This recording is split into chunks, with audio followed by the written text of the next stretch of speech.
ಮಾಜಿ ಸ್ಪರ್ಧಿ ವಿನಯ್ ಗೌಡ ಹಾಗೆ ರಜತ್ ಕಿಶನ್ ವಿರುದ್ಧ ಎಫ್ಐಆರ್ ದಾಖಲಾಗಿದೆ. 18 ಸೆಕೆಂಡ್ನ ಒಂದು ವಿಡಿಯೋ ಮಾಡಿ ಇನ್ಸ್ಟಾಗ್ರಾಮ್ನಲ್ಲಿ ವೈರಲ್ ಮಾಡಿದ್ರು.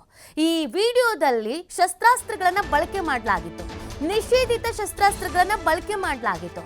ಆ ಹಿನ್ನೆಲೆಯಲ್ಲಿ ಇವರ ವಿರುದ್ಧ ಎಫ್ಐಆರ್ ಅನ್ನ ದಾಖಲು ಮಾಡಲಾಗಿದೆ. ಬಿಗ್ ಬಾಸ್ ನಲ್ಲಿ ಮಾಜಿ ಸ್ಪರ್ಧಿಗಳಾಗಿದ್ರು. ಸೀಸನ್ 10 ಮತ್ತು 11 ಎರಡರಲ್ಲೂ ಕೂಡ ಇದ್ರು ವಿನಯ್ ಗೌಡ ಹಾಗೇನೆ ರಜತ್ ಕಿಶನ್.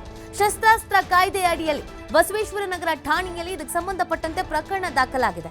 ಬಸವೇಶ್ವರ ನಗರ ಠಾಣಾ ಪಿಎಸ್ಐ ಭಾನು ಪ್ರಕಾಶ್ ದೂರಿನ ಅನ್ವಯದಲ್ಲಿ ಈ ಎಫ್ಐಆರ್ ಅನ್ನ ದಾಖಲು ಮಾಡಲಾಗಿದೆ. ನೀವು ದೃಶ್ಯದಲ್ಲಿ ಗಮನಿಸ್ತಾ ಇದ್ದೀರಲ್ಲ, ಇದು 18 ಸೆಕೆಂಡ್ನ ವಿಡಿಯೋ. ಬಸವೇಶ್ವರ ನಗರ ಠಾಣೆಯ ಸೋಷಿಯಲ್ ಮೀಡಿಯಾ ಮಾನಿಟರಿಂಗ್ ಉಸ್ತುವಾರಿ ಆಗಿರುವಂತ ಪಿಎಸ್ಐ ಪ್ರಕಾಶ್. ಅಂದ್ರೆ ಆ ಬಸವೇಶ್ವರ ನಗರ ಲಿಮಿಟ್ಸ್ ಅಲ್ಲಿ ಸೋಷಿಯಲ್ ಮೀಡಿಯಾದಲ್ಲಿ ಏನೇನು ವೈರಲ್ ಆಗ್ತಾ ಇರುತ್ತೆ, ಈ ತರ ಕ್ರಿಮಿನಲ್ ಆಕ್ಟಿವಿಟೀಸ್ಗಳು ಏನೇನು ಕಂಡು ಬರುತ್ತೆ ಅದನ್ನೆಲ್ಲ ಚೆಕ್ ಮಾಡ್ತಾ ಇರ್ತಾರೆ.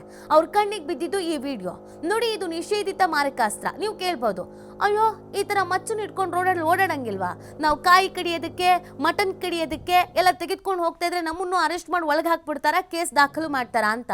ಇದು ನಿಷೇಧಿತ ಮಾರಕಾಸ್ತ್ರ ಅನ್ನೋದನ್ನ ಕಂಪ್ಲೀಟ್ ಆಗಿ ಇಲ್ಲಿ ಉಲ್ಲೇಖ ಮಾಡಿದ್ದಾರೆ. ಸೊ ಇದಕ್ಕೆ ಕಾಯ್ದೆ ಕೂಡ ಇದೆ. ಇದನ್ನ ಆರ್ಮ್ ಆಕ್ಟ್ ಅಡಿಯಲ್ಲಿ ಈ ಒಂದು ಎಫ್ಐಆರ್ ಅನ್ನ ದಾಖಲು ಮಾಡಿರೋದು. ಅಂದ್ರೆ ಸಾರ್ವಜನಿಕ ಪ್ಲೇಸಸ್ಗಳಲ್ಲಿ ನಾವು ಹೆಂಗಿರ್ಬೇಕು ಹಂಗೆ ಇರಬೇಕು. ಈಗ ಇವರಿಬ್ರು ಇಟ್ಕೊಂಡು ಬಂದಿದ್ದಾರೆ, ನಾಳೆ ಇನ್ಯಾರೋ ಒಂದು 4-5 ಜನ ಇಟ್ಕೊಂಡು ಓಡಾಡ್ತಾ ಇರ್ತಾರೆ. ಯೋಚನೆ ಮಾಡಿ, ರೋಡಲ್ಲಿ ನಿಮ್ಮ ಪಾಡಿಗೆ ನೀವು ನಡ್ಕೊಂಡು ಹೋಗ್ಬೇಕಾರೆ ಎದುರುಗಡೆ ಬರ್ತಿರೋರು, ಅಕ್ಕಪಕ್ಕ ಬರ್ತಾ ಇರೋರು ಮಟನ್ ಕಡಿಯೋಕ್ಕೆ, ಕಾಯಿ ಕಡಿಯೋದಕ್ಕೆ, ಇನ್ನೊಂದಕ್ಕೆ ಮತ್ತೊಂದಕ್ಕೆ ಎಲ್ಲರೂ ದೊಡ್ಡ ದೊಡ್ಡ ಮಚ್ಚನ್ನು ಇಟ್ಕೊಂಡು ರೋಡಲ್ಲಿ ಈ ಥರ ಸ್ಟೈಲಾಗಿ ಓಡಾಡ್ತಾ ಇದ್ರೆ ನಮಗೆ ಯಾವ ಥರದ ವಾತಾವರಣ ಫೀಲ್ ಆಗುತ್ತೆ? ಒಂದು ಭಯದ ವಾತಾವರಣ ಅಂತೂ ಖಂಡಿತ ಫೀಲ್ ಆಗುತ್ತೆ ಅಲ್ವಾ? ಸೊ ಅದರ ಅನ್ವಯದಲ್ಲೇ ಈಗ ಎಫ್ಐಆರ್ ದಾಖಲಾಗಿರೋದು. ಭಯದ ವಾತಾವರಣವನ್ನು ಸೃಷ್ಟಿ ಮಾಡ್ತಾ ಇದ್ದಾರೆ ಅಂತ. ಎಲ್ಲದಕ್ಕಿಂತ ಹೆಚ್ಚಾಗಿ ಇವರು ಸೆಲೆಬ್ರಿಟಿಗಳು. ಒಂದು ಕಾಮನ್ ಸೆನ್ಸ್ ಇರಬೇಕು. ನಾವು ಸೆಲೆಬ್ರಿಟಿಗಳು ಅಂತ ಅಂದಮೇಲೆ ನಮ್ಮನ್ನು ನೋಡೋರು, ನಮ್ಮನ್ನು ಫಾಲೋ ಮಾಡೋರ ಸಂಖ್ಯೆ ಜಾಸ್ತಿ ಇರುತ್ತೆ ಅಂತ. ಸೊ ಹೀಗಿರ್ಬೇಕಾದ್ರೆ ನಮ್ಮ ವರ್ತನೆಯು ಕೂಡ ಲಿಮಿಟೆಡ್ ಆಗಿರಬೇಕು. ಹೆಂಗಿರ್ಬೇಕು ಹಂಗೆ ಇರಬೇಕು. ಅದನ್ನ ಹೊರತುಪಡಿಸಿ ನಾನು ರೌಡಿಸಮ್ ಮಾಡ್ತೀನಿ, ಬಾಸಿಸಮ್ ಪ್ರದರ್ಶನ ಮಾಡ್ತೀನಿ, ನಾನು ಡಾನ್ ತರ ವರ್ತಿಸ್ತೀನಿ, ನನ್ನ ಆಟಿಟ್ಯೂಡ್ ಇರೋದೇ ಡಾನ್ ತರ ಅಂತಂದ್ರೆ ಎಫ್ಐಆರ್ ಆಗುತ್ತೆ. ಸ್ವಲ್ಪ ಹೆಚ್ಚು ಕಮ್ಮಿ ಆದ್ರೂ ಅರೆಸ್ಟ್ ಮಾಡಿ ಒಳಗೆ ಹಾಕ್ತಾರೆ. ಸೊ ಇವ್ರ ವಿಚಾರದಲ್ಲೂ ಕೂಡ ಆಗಿತ್ತು ಅದೇನೆ. ಸುಮ್ಮನೆ ಯಾವುದೋ ಒಂದು ಹಾಡಿಗೆ ಡ್ಯಾನ್ಸ್ ಮಾಡಿದ್ರೆ ನಡ್ಕೊಂಡು ಹೋಗಿದ್ರೆ ಏನಾಗ್ತಿರ್ಲಿಲ್ಲ. ರೀಲ್ಸ್ ಸಿಕ್ಕಾಬಟ್ಟೆ ಜನ ಮಾಡ್ತಾರೆ.